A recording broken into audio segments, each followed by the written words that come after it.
RK news. ముందుగా వార్తల్లోని ముఖ్యాంశాలు. రాజాపూర్ తహసీల్దార్ కార్యాలయాన్ని ఆకస్మికంగా సందర్శించిన జిల్లా కలెక్టర్ వెంకట్రావు.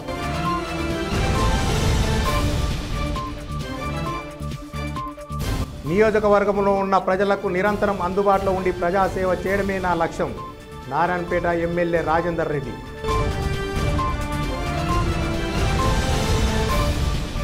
అడ్వకేట్ వామన్ రావు నాగమణి దంపతుల హత్య కేసులో సిబిఐ ఎంక్వైరీ చేయాలని జిల్లా కేంద్రంలో బార్ అసోసియేషన్ ఆధ్వర్యంలో ధర్నా, ప్రభుత్వ దృష్టిబొమ్మ దగ్నం.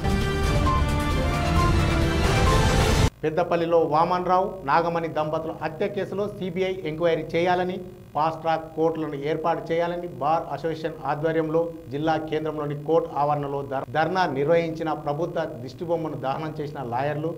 ఈ సందర్భంగా బార్ అసోసియేషన్ అధ్యక్షుడు మాట్లాడుతూ వామన్ రావు దంపతుల హత్య చేసిన హంతకులను ప్రభుత్వం శిక్షించాలని, లేని ఎడల ఈ ఉద్యమాన్ని మరింత తీవ్రంగా చేస్తామని హెచ్చరించారు. అదేవిధంగా శనివారం తెలంగాణ వ్యాప్తంగా బార్ అసోసియేషన్ ఆధ్వర్యంలో నిరసన ర్యాలీలు, ప్రభుత్వ దిష్టిబొమ్మ దహనం చేయడం జరిగిందని తెలిపారు. ప్రభుత్వం వెంటనే హత్య చేసిన హంతకులను శిక్షించాలని, లేని పక్షంలో రానున్న రోజుల్లో మరింత ఉధృతం చేస్తామని వాళ్ళు హెచ్చరించారు.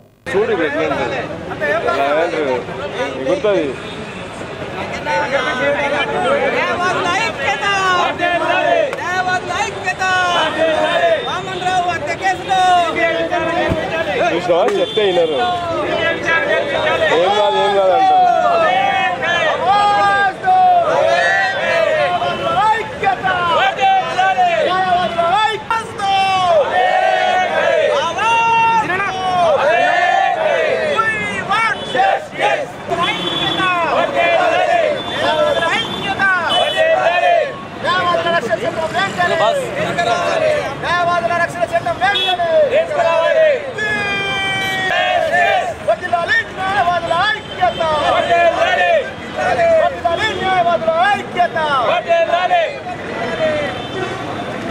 పదిహేడవ తారీఖు రోజు ఈ నెల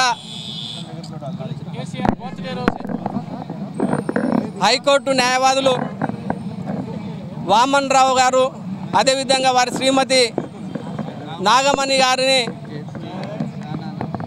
ఆటవికంగా హత్య చేయడాన్ని నిరసిస్తూ federation of bar association Telangana పిలుపు మేరకు యావత్ తెలంగాణ మొత్తము అన్ని బార్ అసోసియేషన్లు కూడా ఈరోజు రాష్ట్ర ప్రభుత్వ దిష్టిబొమ్మని దగ్ధం చేయడం జరిగింది.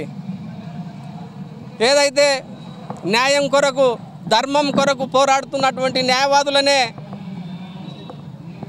ఆటవిక రాజ్యంలో హత్య చేసినట్లుగా మన తెలంగాణ రాష్ట్రంలో హత్య చేయడం పడ్డది.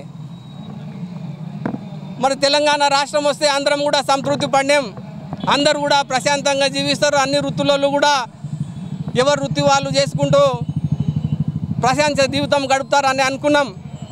దానికి భిన్నంగా రాష్ట్రంలో ఎక్కడ చూసినా కూడా హింస చెలరేగిపోతున్నది.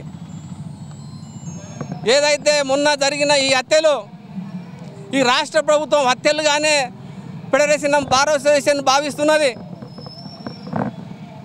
ఏదైతే న్యాయం కొరకు పోరాడుతున్నటువంటి న్యాయవాదులని ఇస్కా మాఫియా, మైనింగ్ మాఫియా, అవినీతి పరులు ఒక్కటై హత్య చేయడము, ఈ యొక్క న్యాయవాది హత్య న్యాయవాదుల హత్య కాదు, ఈ యావత్ సమాజం మీద హత్య అని మేము భావిస్తున్నాం. దీనిని వ్యతిరేకిస్తూ, దీన్ని నిరసిస్తూ రాష్ట్ర వ్యాప్తంగా ఉద్యమ కార్యాచరణ చేపట్టినాం. ఈరోజు మొత్తము తెలంగాణ యావత్తు కూడా అన్ని బార్ అసోసియేషన్ల ముందల రాష్ట్ర ప్రభుత్వ దిష్టిబొమ్మను దగ్ధం చేసినాం. అదేవిధంగా 1, 2, 3 తారీఖుల్లో రిలే నిరాహార దీక్ష, అదేవిధంగా 9వ తారీఖు రోజు పెద్ద ఎత్తున యావత్ తెలంగాణ నుండి చలో హైదరాబాద్ న్యాయవాదుల సమీకరించడానికి కొరకు పెద్ద ఎత్తున ప్రయత్నం చేస్తున్నాం. దీనికి యావత్ సమాజం, అన్ని రాజకీయ పక్షాలు, అన్ని ప్రజా సంఘ పక్షాలు, అహింసావాదులందరూ కూడా మద్దతు ఇవ్వాల్సిందిగా యావత్ తెలంగాణ, అదేవిధంగా భారతదేశ ప్రజానీకాన్ని కోరుకుంటున్నాం. మహబూబ్నగర్ జిల్లా రాజాపూర్ మండలంలోని తహసీల్దార్ కార్యాలయంలో మహబూబ్నగర్ జిల్లా కలెక్టర్ ఆకస్మికంగా తనిఖీ చేశారు. ఈ సందర్భంగా కలెక్టర్ వెంకట్రావు రిజిస్ట్రేషన్ ఎలా జరుగుతున్నాయని, అలాగే వచ్చిన రైతులు ఏమైనా సమస్యలు ఎదుర్కొంటున్నారని అడిగి తెలుసుకున్నారు. కలెక్టర్ వెంకట్రావు మాట్లాడుతూ ధరణి అమల్లోకి వచ్చిన తర్వాత కార్డు పద్ధతి కన్నా ధరణి పద్ధతిలోనే రిజిస్ట్రేషన్లు త్వరగా అవుతున్నాయని, ఎలాంటి సమస్యలు ఉత్పన్నం కావడం లేదని కలెక్టర్ తెలిపారు. కంప్లీట్ చేయడం జరిగింది. ధరణి ప్రారంభమైన తర్వాత రైతులకు కానీ ఇండస్ట్రియలిస్ట్కి కానీ అనేకమైనటువంటి ప్రోత్సాహకాలు ప్రభుత్వం ఇస్తుంది. రోజు రోజుకి ధరణిలో కార్డు సిస్టమ్ కన్నా మంచి మంచి సిస్టమ్స్ వస్తున్నాయి. ఇప్పుడు ముఖ్యంగా నాలా, ఇదివరకు నాలా కట్టాలంటే ఆర్డీఓ ఆఫీస్ చుట్టూ, సర్వేయర్ల చుట్టూ, గ్రామ పంచాయతీల చుట్టూ తిరగాల్సి వచ్చిన పరిస్థితి ఉండేది. ఇప్పుడు అట్లా కాదు. నేను నా ల్యాండ్ని నాలా చేసుకోవాలి అనుకుంటే ఇమీడియట్గా తహసీల్దార్ లెవెల్లోనే, క్లియర్ ల్యాండ్ అయితే తహసీల్దార్ లెవెల్లోనే దాన్ని నాలా చేయడానికి కూడా అవకాశాన్ని ప్రభుత్వం కల్పించింది. చాలా సులభతర మార్గంలో నాలా జరుగుతుంది. అలాగే పెండింగ్ మ్యూటేషన్స్ కూడా ఇదివరకు రిజిస్ట్రేషన్ పత్రాలు ఉండి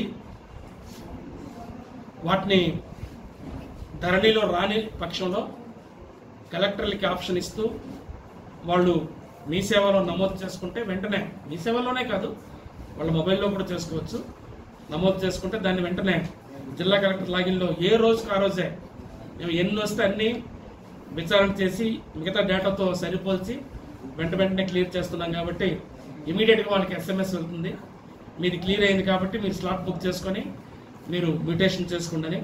అలాగే సక్సెషన్ కూడా తహసీల్దార్ లెవెల్లోనే చాలా ఈజీగా, ఇదివరకు ఆర్ఐల చుట్టూ, విలేజ్ ఆఫీసర్స్ చుట్టూ, విఆర్ఓల చుట్టూ తిరిగిన ప్రజలు ఇప్పుడు డైరెక్ట్గా హ్యాపీగా తహసీల్దార్ ఆఫీస్కి వచ్చే సక్సెషన్ రిజిస్ట్రేషన్ కూడా చేసుకుంటున్నారు చాలా తక్కువ ఫీజుతో. వెంటనే పాస్ పుస్తకం రావడం అనేది కూడా ఒక ప్రత్యేకమైనటువంటి పద్ధతి ఫాలో అవుతుండడం వల్ల రైతులు చాలా సంతోషం వ్యక్తం చేస్తున్నారు. అయితే ఇంకా మిగిలిపోయిన కొన్ని పార్ట్ బి కేసులు, ఇటువంటివి ట్రిబ్యునల్ కేసులు ఇప్పుడు అన్ని ఆల్మోస్ట్ ఆల్ మన దగ్గర 291 కేసు ఉంటే 100% ట్రిబ్యునల్ కేసెస్ కూడా ఆల్రెడీ క్లియర్ చేయడం జరిగింది.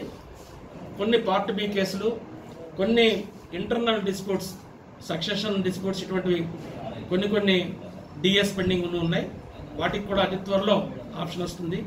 ఈ మధ్య కాలం వరకు జీపీఏ ఆప్షన్ రాలేదన్నారు, జీపీ ఆప్షన్ కూడా వచ్చింది. సో ప్రతిరోజు ధరణిలో ఏదో ఒక కొత్త ఆప్షన్ ఇస్తున్నారు. ఇప్పుడు ఇదివరకు మార్ట్గేజ్ ఉండేది కదా, మార్ట్గేజ్ కూడా వచ్చింది. ఇప్పుడు జీపీఏ కూడా ఇప్పుడు మనం చేసుకోవచ్చు. అయితే ఏజీపీఏ అనేది ఒకటి ఉంది, అగ్రిమెంట్ కమ్ సేల్, అది ఒకటి కొద్దిగా రావాల్సింది. కొద్ది రోజుల్లో అది కూడా వస్తుందని ఆశిస్తున్నాం.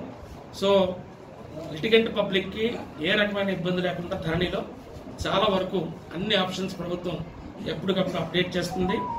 కలెక్టర్లకి పూర్తి స్థాయి అధికారాలు ఇవ్వడం వల్ల ప్రతిదీ కలెక్టర్ స్థాయిలో విచారణ చేసి క్లియర్ చేస్తుండడం వల్ల ఏ రకమైనటువంటి ఇబ్బంది లేకుండా ప్రతిరోజు తహసీల్దార్తో ఎప్పటికప్పుడు సమీక్షలు నిర్వహించుకుంటూ అన్ని క్లియర్ చేయడం జరుగుతుంది. రాష్ట్రంలో డిమాండ్కు తగ్గట్టు పాల ఉత్పత్తి పెంచడానికి రైతులు ముందుకు రావాలని విజయ డైరీ రాష్ట్ర మేనేజింగ్ డైరెక్టర్ శ్రీనివాసరావు అన్నారు. శుక్రవారం మహబూబ్నగర్ పట్టణంలో బండమీదిపల్లి పాల శీతలీకరణ కేంద్రంలో మహబూబ్నగర్ డీడీ ఆధ్వర్యంలో రైతు అవగాహన సదస్సు నిర్వహించారు.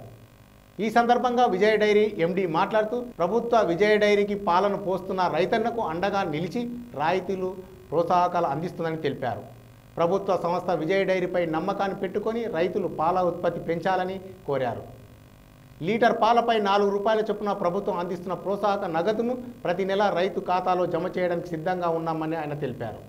ఇటీవల విజయ డైరీ బోర్డు సమావేశంలో మన రాష్ట్రంలో ఉండేటువంటి పాడి రైతుల యొక్క సంక్షేమాన్ని, శ్రేయస్సుని దృష్టిలో పెట్టుకొని కొన్ని ముఖ్యమైనటువంటి నిర్ణయాలు తీసుకోవడం జరిగింది. ప్రధానంగా ఎవరైనా పాడి రైతులు వాళ్ళ యొక్క పశువుని బీమా చేయించుకుంటే దానికి 1000 రూపాయలు మన ప్రభుత్వం, మన ఫెడరేషన్ నిధుల నుంచి ఇవ్వాలని చెప్పినని నిర్ణయం తీసుకున్నాం.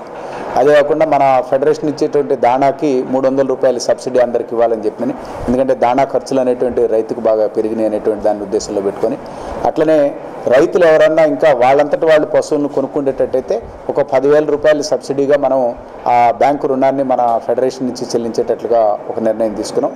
తర్వాత ఇటీవలనే మార్కెట్లో ఉండేటువంటి పోటీకి అనుగుణంగా చూసుకొని మన రైతులకు ఇచ్చేటువంటి పాల ధరను కూడా సేకరణ ధరను కూడా ₹1 పెంచడం జరిగింది. దాంతోపాటు ప్రభుత్వం ఇచ్చేటువంటి ₹4 ఇన్సెంటివ్ కూడా ఇటీవల కాలంలో పెద్ద మొత్తంలో ఆ బకాయిల్ని చెల్లించడం జరిగింది. బహుశా ఇంకొక వారం 10 రోజుల లోపల దాదాపుగా ఇప్పుడు డిసెంబర్ జనవరి వరకు ఉండేటువంటి అన్ని బకాయిలను కూడా చెల్లించేటువంటి అవకాశం ఉంది. దాంతోపాటు మనకి ఇదివరకు ఈ ల్యాబ్లో ఎంట్రీస్ అనేటువంటిది ఆపేసేసాం. ఇప్పుడు ఆ ఈ ల్యాబ్ ఎంట్రీని మళ్ళీ ఓపెన్ చేయించేసి కొత్తగా మనకి ఈనాడు నిజంగా పాలు పోస్తున్నటువంటి రైతులు ఎవరుతున్నారో వాళ్ళందరూ కూడా నమోదు చేయిస్తున్నాం. మనకి పాలు పోకుండా ప్రైవేటు డైరీలుగా పాలు పోస్తూ ఉన్నటువంటి వాళ్ళు ఎవరైతే ఉన్నారో వాళ్ళందరూ కూడా మన ఫెడరేషన్ నుంచి ఏ రకమైనటువంటి సహాయం అందకుండా వాళ్ళని ఈ ల్యాబ్లో నుంచి వాళ్ళ పేర్లన్నింటినీ కూడా తీసేయాలనేటువంటి నిర్ణయం కూడా తీసుకోవడం జరిగింది.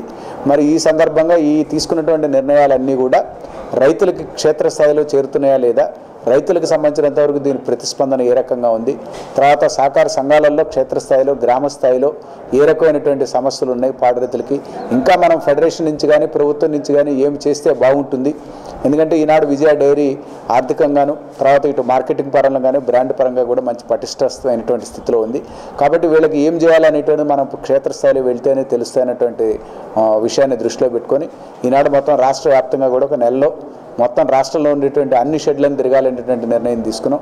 దీనిలో భాగంగానే మొన్న మెదక్, సంగారెడ్డి, జనగాము ఈ జిల్లాలు వెళ్ళటం జరిగింది.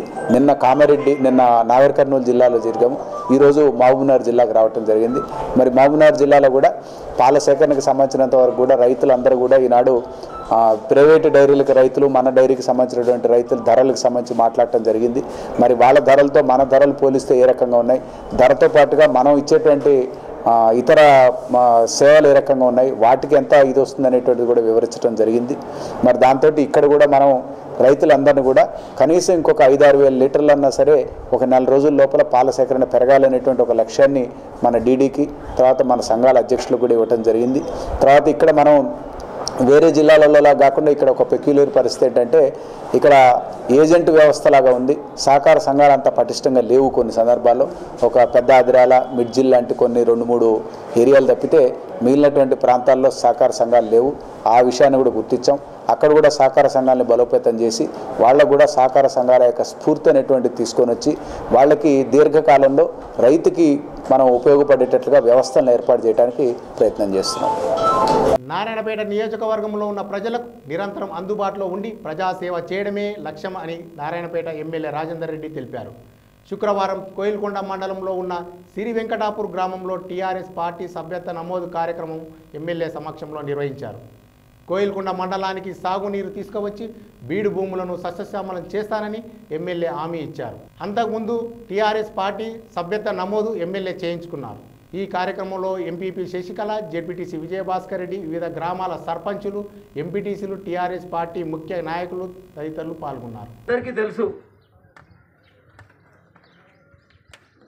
మనం చేసిన స్కీమ్లు ఏవైతే ఉన్నాయో దానికి ఖర్చు ఎంత అవుతుంది కూడా మీకు అందరికీ తెలుసు. అన్ని రోజు అందరూ కూడా పేపర్లు చదువుతారు. మనకి ఏ కోశాన కూడా కేంద్ర ప్రభుత్వ అండదండలు లేవు, వాళ్ళ సహకారాలు కూడా మనకు లేవు. అది కూడా మీకు తెలుసు.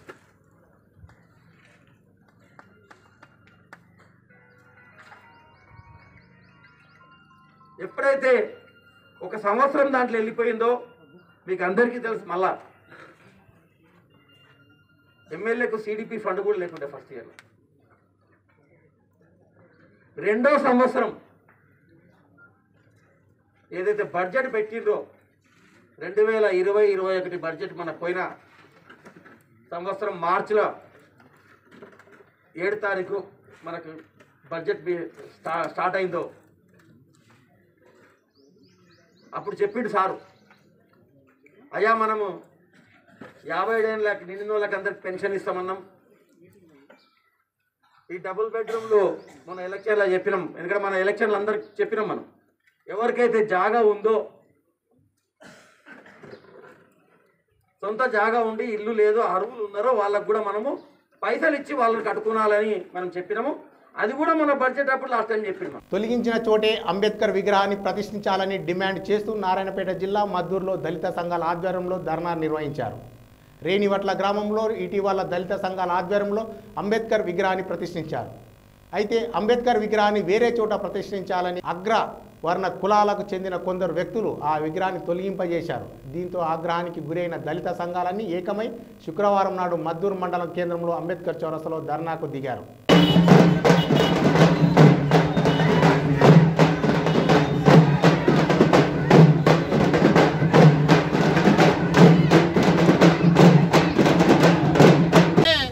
రేణివట్ల గ్రామంలో అంబేద్కర్ విగ్రహాన్ని మనువాదుల సహాయంతో, మనువాదుల ప్రోత్సాహంతో అధికారికంగా అధికారులు తొలగించడం అనేది చాలా గర్హించదగ్గమని చెప్పేసి మేము విమర్శిస్తూ ఉన్నాం. అయ్యా, మేము ఒకటే అడుగుతా ఉన్నాం, అంబేద్కర్ గారు ఎవరికి వ్యతిరేకంగా పనిచేశారని చెప్పేసి ఈరోజు ఆయనను వ్యతిరేకిస్తున్నారు అని చెప్పేసి మేము అడుగుతా ఉన్నాం. బ్రాహ్మణికల్ వ్యవస్థ, బ్రాహ్మణులు ఏర్పాటు చేసినటువంటి ఈ కుల వ్యవస్థలో చాలామంది చదువుకు, విద్యకు, ఆస్తికి, అధికారానికి దూరంగా ఉన్నారు. వీళ్ళందరికీ కూడా సమానమైనటువంటి హక్కులు రావాలని చెప్పేసి అంబేద్కర్ గారు సమసమాజాన్ని కాంక్షించారు. అంటే మనుషులందరూ సమానంగా ఉండాలని చెప్పడం అంబేద్కర్ గారు చేసిన తప్ప అని చెప్పేసి ఇవాళ మేము ప్రశ్నిస్తూ ఉన్నాం. అంబేద్కర్ గారు జీవిత కాలంలో ఎక్కడ కూడా ఏ వ్యక్తిని కూడా విమర్శించలేదు, వ్యక్తిగతంగా ఎవరిని కూడా ఆయన వ్యతిరేకించలేదు. ఆయన పోరాటం అంతా కూడా వ్యవస్థ మీద చేసినటువంటి పోరాటం కాబట్టి ఈ వ్యవస్థలో మనుషులుగా పుట్టినటువంటి అందరూ కూడా సమానంగా ఉండాలని చెప్పేసి మేము కూడా కోరుకుంటా ఉన్నాం. మరి ఈరోజు రేణివట్లలో జరిగింది ఏంది? అంబేద్కర్ గారి విగ్రహాన్ని అక్కడ పెడితే ఒక మాలామాది. వార్తలు ముగించే ముందు ముఖ్యాంశాలు మరొకసారి. రాజాపూర్ తహసీల్దార్ కార్యాలయాన్ని ఆకస్మికంగా సందర్శించిన జిల్లా కలెక్టర్ వెంకట్రావు.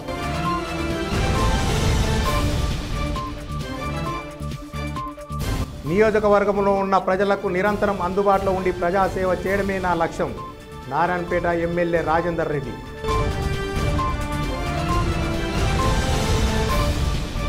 అడ్వకేట్ వామన్ రావు, నాగమణి దంపతుల హత్య కేసులో సిబిఐ ఎంక్వైరీ చేయాలని జిల్లా కేంద్రంలో బార్ అసోసియేషన్ ఆధ్వర్యంలో ధర్నా, ప్రభుత్వ దృష్టికోమ దగ్నం. ఇవి ఇవాల్టి వార్తలు. మరిన్ని వార్తల కొరకు చూస్తూనే ఉండండి ఆర్కే న్యూస్. ప్రతిదృశ్యం ప్రజాపక్షం.